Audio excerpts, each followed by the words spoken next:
শেখ হাসিনা তার পিতাকে আপনার অভ্যর্থনা করেছিলেন, তার মতো করে সহায়তা করবার চেষ্টা করেছিলেন। আপনার যখন একটা নির্মোহ বিশ্লেষণে যাবেন, সব বিষয় কিন্তু আপনার ফোরফ্রন্টে নিয়ে আসতে হবে। আপনার এককভাবে কৃতিত্ব দাবি করার চেষ্টা করাটা বোধহয় সমীচীন নয় কোনো পক্ষে। দেখুন, আমি এই পুরো ঘোষণাপত্রটি পাঠ করেছি, নানান সূত্র থেকে আমার কাছে এসছে, এবং আমার কাছে মনে হয়েছে এটা বেসিক্যালি শেখ হাসিনার কাসিদা। শিয়া ট্রেডিশনে আপনি দেখবেন যে মবিয়া, তারপর পিয়াজিদের প্রতি অভিসম্পাত দিয়ে নানা রকম কাসিদা রচনা করা হয় বা হয়েছে। তো অনেকটা সেই ধারাবাহিক অনুসরণ করেছেন আমাদের আহ এই বর্তমান হুকুমতের যিনি কান্ডারি ইউনুস মহোদয়। তিনি বারংবার শেখ হাসিনার নানান রকমের শর্টকামিংস তুলে ধরবার চেষ্টা করেছেন, এবং কারান্তরে শেখ হাসিনাকেই আপনার প্রমিনেন্স দিয়েছেন তার এই ঘোষণার মধ্য দিয়ে নেতিবাচক অর্থে। আর এখানে আমাদের প্রত্যাশা ছিল তিনি রীতিমতো বিশ্ব চমকে দেওয়া নানান রকমের ঘোষণা এখানে সন্নিবেশিত করবেন।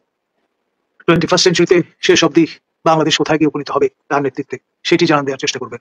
তিনি নতুন নতুন ইনোভেশনের কথা বলবেন, তেমনটি ছিল প্রত্যাশা। দেখুন, গাছে কাঁঠাল গোফে তেল দেওয়ার মতো একটা বিষয়। আপনার ধরুন, আপনার বাড়ির সামনের রাস্তাটা আপনি কাউকে লিখে দিলেন। এ ধরনের কাণ্ড ফরাসি যেই দেশে তিনি বসবাস করতেন সেই দেশে আছে। বিশ্ববিখ্যাত আইফেল টাওয়ার, এটি 3বার এক ঠগি বিক্রি করে দিয়েছিল সাফল্যের সঙ্গে, 4র্থবার ধরা পড়েছে। এখন এটা তো মার্কেটিং একটা স্কিল, আর এই স্কিলে তো তিনি সেরা, বিশ্ব সেরা। দেখুন, নৈতিকভাবে এটি সমর্থনযোগ্য নয়। কারণ হচ্ছে, যারা এই কাণ্ডটি করেছেন তাদের বিবেকের দংশন কেন হলো না আমরা যা আশ্চর্য লাগছে। কারণ অসংখ্য সহযোদ্ধার রক্ত মারিয়ে তারা কক্সবাজার চলে গেছেন। তাদের উচিত ছিল রাষ্ট্রীয় যে আয়োজনটি করা হয়েছে তাদেরই প্রতিষ্ঠিত সরকার সেখানে শারীরিকভাবে উপস্থিত থাকা। সেটা না করে তারা চলে গেলেন কক্সবাজার, এবং যখন তাদের জিজ্ঞাসাবাদ করা হলো বা জানানো হলো, জিজ্ঞেস করা হলো, তখন তারা একটা এমন জবাব দিয়ে দিলেন যেটি আসলে এই নৈতিক অপরাধে তাদের অপরাধিত করেছে, অপরাধী হিসেবে দাঁড় করিয়েছে। তারা বললেন তারা বেড়াতে এসেছেন। আচ্ছা, বেড়ানোর আর কোনো দিন খুঁজে পেলেন না তারা?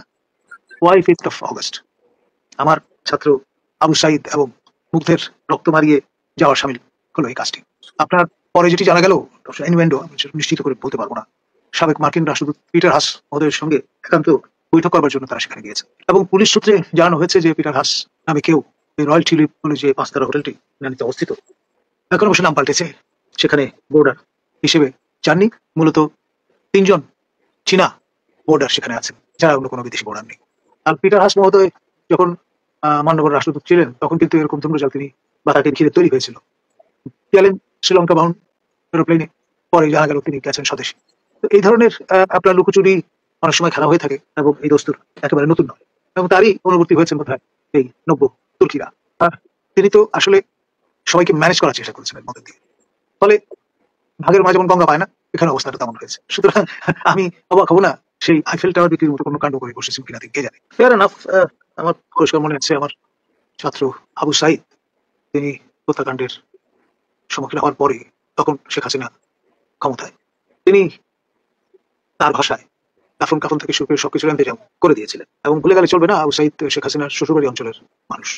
তো ফলে তিনি যে জেস্টারটি দেখিয়েছেন এটি গুরুর জেস্টারই বলবো আমি। আমরা যারা শিক্ষক, আমাদের সরাসরি ছাত্র যারা, তারা যদি হত্যাকাণ্ডের সম্মুখীন হন, ডেফিনেটলি যেই পলিটিক্যাল পারসুয়েশনের মানুষই হন না কেন, আমরা অবশ্যই তার নিন্দা করব, এবং আপনার অভিভাবক হিসেবে আমরা পাশে দাঁড়াবো, এবং সেই ভূমিকা আমিও নিয়েছি। আমি প্রথম সবার আগে আবু সাইদের হত্যাকাণ্ডের নিন্দা করেছি, শোক পানি প্রদান করেছি, এবং আহ্বান জানিয়েছি আমার সাকসেসর যিনি ভাইস চ্যান্সেলর ছিলেন, পঞ্চম ভাইস চ্যান্সেলর, তাকে শোকবাণী প্রদানের জন্য। যদিও তিনি দ্বিধান্বিত ছিলেন, নিজে শোকবাণী না দিয়ে পিআরওকে দিয়ে দিয়েছেন। আজকে হাসিবুর রশিদ পঞ্চম ভাইস চ্যান্সেলর, তিনি আবু সাইদ হত্যাকাণ্ডের আসামি। তো এই যে আপনার এই যে বিষয়টা,